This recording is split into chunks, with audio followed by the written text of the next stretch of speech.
Our first topic is the newly extended Highway 407. So I'd imagine it'd have a big impact on Kawartha Lakes. I think it will. I think, anytime we can improve transportation and access up to this area, the 407 will be a big part of that. I don't know if it's quite open yet. It'd be nice to tie that into an expansion or a widening of Highway 35 to really open up the transportation routes. I'm told that's not in any immediate future.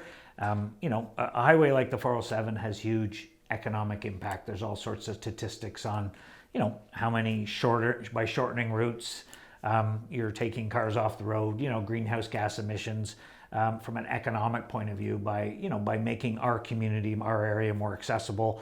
You're certainly making it people for easier to come here, whether they live here, work here, or play here. Cottagers, seasonal, it's just an easier transportation route. It's an expensive highway to travel. If you go from one end to the other, not everybody will utilize it for that reason. But as our dependency on vehicles doesn't seem to be waning anytime soon, I think it'll be a great thing for the city. I really do. I think like I say, we need to tie it in with the 35 if we can work on some expansion there. 404 is another area on the west end of the Kawartha Lakes. That would help Woodville, I would imagine. It has, yeah. We've seen that expansion up there result in some increase in some small developments, commuter developments in the west end of our city in the Woodville area. Some subdivisions have been dormant for 20, 30 years. They're now activated. People are buying those homes.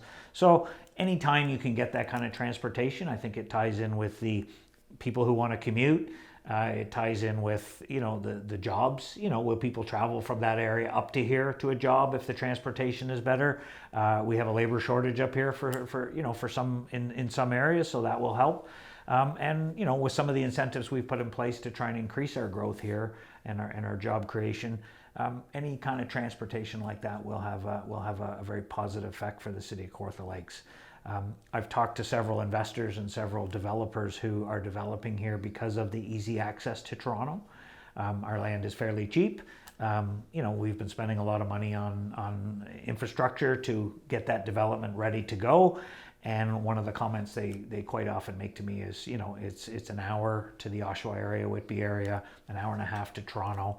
If my parents, want to go into a senior's home or an assisted living home in this area, it's close. We're seeing developers building for that reason. I've had conversations in the last several weeks with several big ones looking to build in this area simply for that reason, that the transportation and the ease of access to family back in Toronto is a huge part of that. And they sort of draw a circle, around Toronto and go, I don't want you to be too far away. I still want to be able to come see you on weekends and such.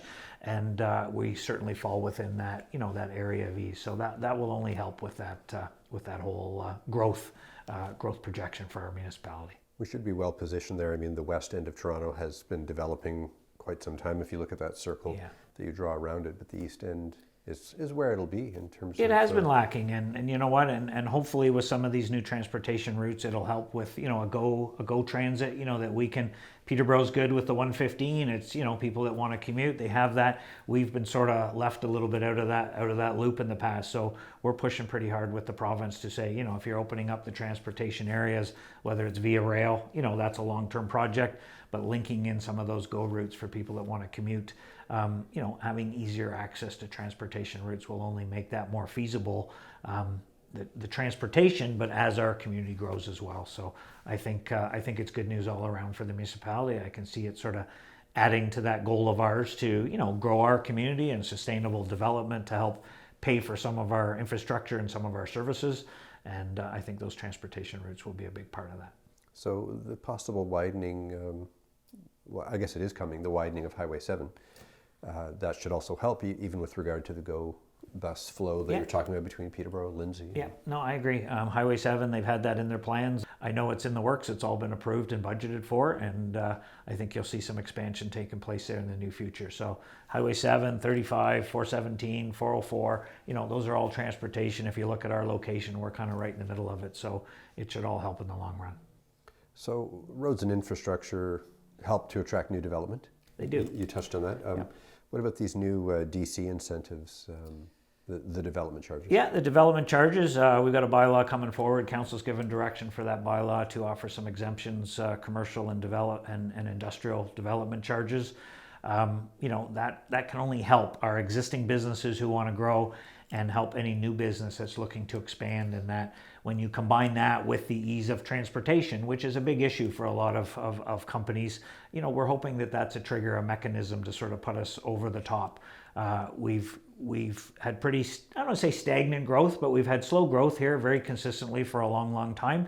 And we're starting to see some signs where it's just sort of ready to bust out and go over the top. And, it's not just housing, right? I mean, balanced development has to be housing, jobs, commercial, retail, industrial, it has to be the complete package. And anytime we can add transportation to that list of, ease of transportation to that list of wants and reasons for a business to expand or to relocate here, then it just makes our job a little bit easier. We have the land, we have the services, we have the infrastructure in place, and these just sort of, when people have their 10 boxes to check, and maybe now we're checking 8 of them instead of 5 of them. So well, I think arts and culture should be on that list too. I'd imagine it is for a lot of people, and it is, and that's growing here too. It absolutely is. It's part of the complete package. It's what do you want to do when you get here? Not everything is spent at work.